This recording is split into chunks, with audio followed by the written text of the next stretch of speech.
في زمن ساد فيه الظلم متغلغل في كل ركن، وفي بلد كان فرعون بيحكمها، وساعتها أصدر أمر شيطاني بقتل كل طفل مولود ذكر في بني إسرائيل. والخوف خيم ساعتها على القلوب، والأمهات ليل ونهار نفسهم أولادهم ينجوا. وفي وسط كل ده اتولدت روح طاهرة، طفل جميل بعينين بيشعوا نور، وهو سيدنا موسى عليه السلام.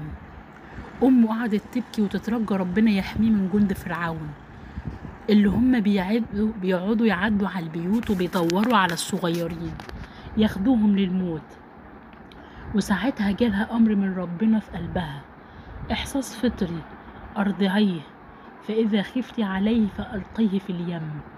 تخيلي تبقي أم وبتلقي ابنك في النيل، بس قلبها كان مليان يقين بربنا إن ربنا عمره ما هيخذلها. وبهدوء كده حطت التابوت في المية، وكل دمعة بتنزل من عينيها كانت استوداع لرب كريم. كانت بتستودعه ابنها ضناها، وسابته في النهر لوحده ما تعرفش هيروح فين، لكن كانت متأكدة ان هو مش هيروح من عين ربنا. وتمشي الأيام وتعدي، والنهر ياخد سيدنا موسى ويوصله للقدر، لقصر فرعون نفسه. وسبحان الله، من جعل العدو مأوى ومأمن. مرات مرات فرعون تشوف الطفل قلبها يرق وتقول لفرعون: قرة عين لي ولك، لا تقتلوه، عسى أن ينفعنا أو نتخذه ولدا. ومرت لحظة رهيبة، الطفل يرفض الرضاعة من أي مرضعة، الكل بيجرب والكل بيفشل، لحد ما جت أخته وبتقول لهم: هل أدلكم على أهل بيت يكفلونه لكم وهم له ناصحون؟ ورجع موسى لحضن أمه بمعجزة فطرية. بس فين بقى؟ في قصر فرعون وتحت حمايته. وكبر موسى وكان قلبه حاسس وإن هو دايما بيكره الظلم، وبيحس بيحس دايما بمعاناة بني إسرائيل اللي عايشين عبيد، وبيتذلوا وبيتضربوا وبيتهانوا.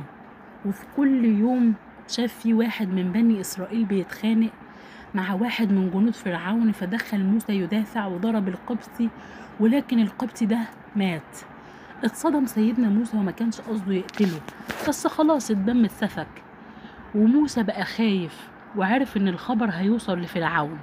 وفعلا تاني يوم جاله راجل بيجري وقال له: يا موسى، إن الملأ يتآمرون بك ليقتلونك، فاخرج إني لك من الناصحين. وهرب موسى من مصر، وخرج لوحده ماشي في الصحراء جوعان وعطشان وتايه، بس كان قلبه متعلق بربنا، وكان بيدعي: ربي إني لما أنزلت إلي من خير فقير.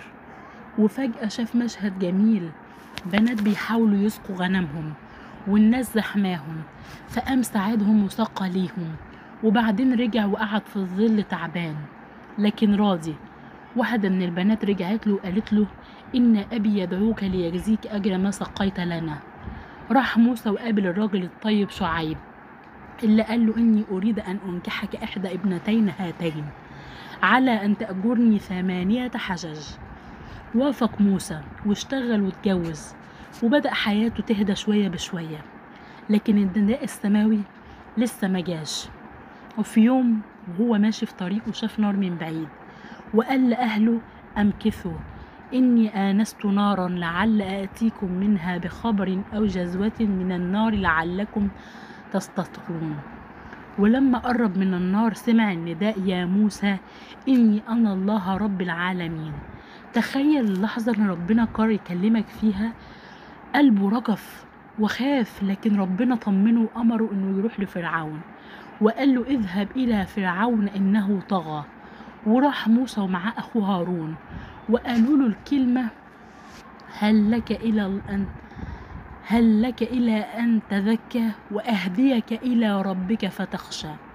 لكن فرعون تكبر وقال له: أنا ربكم الأعلى.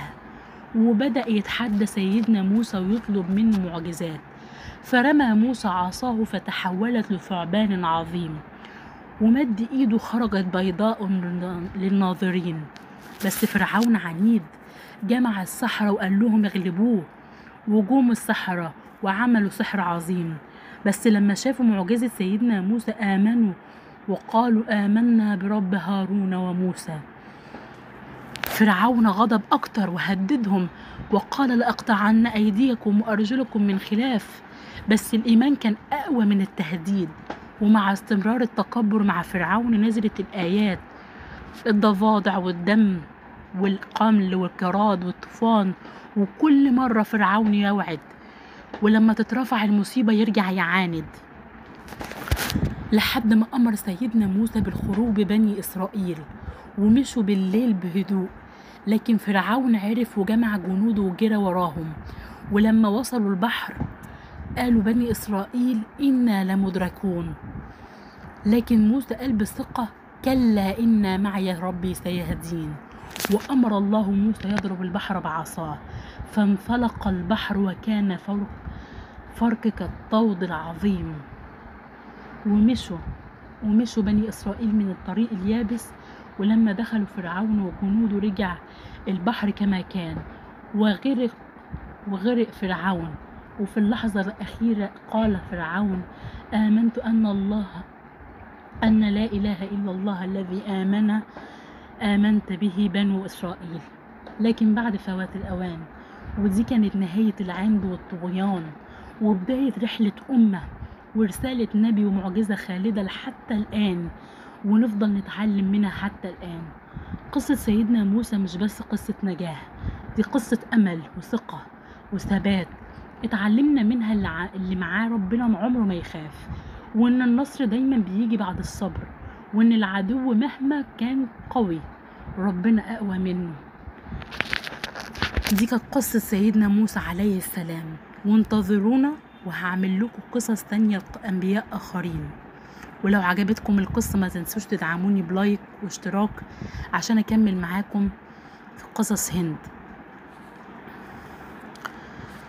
وأحب أقول لكم إن في زمن سيدنا موسى كان في ناس فاكرة إن القوة والملك هم اللي بيخلوا الإنسان فوق الحق، زي ما فرعون قال أنا ربكم الأعلى، وافتكر إن لا أحد يقدر عليه.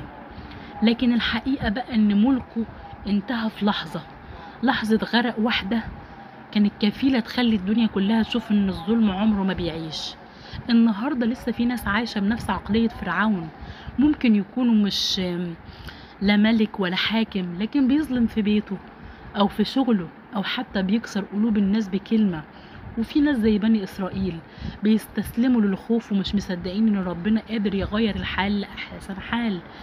القصة مش مجرد حكاية قديمة، دي درس مفتوح لحد يومنا هذا ولحد يوم القيامة.